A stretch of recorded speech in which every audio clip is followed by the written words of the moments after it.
వాళ్ళ నాన్న వాళ్ళ మీద ప్రేమ చూపిలేదని ఇంత చేశారు వీళ్ళందరూ.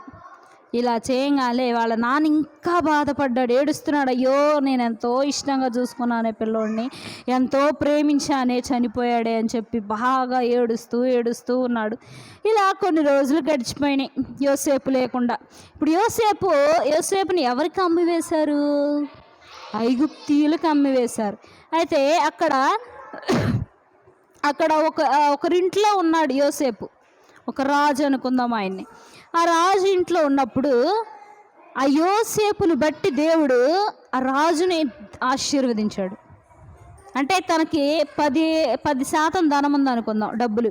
యోసేపు వచ్చిన తర్వాత 100% అయింది. అది 10% పొలం ఉందనుకుందాం, 100% పొలం అయింది. ఎవరి ద్వారా చేశాడు ఇదంతా? దేవుడు. యోసేపుని బట్టి ఆ యొక్క యజమానుని ఇంట్లో గొప్ప ఆశీర్వాదం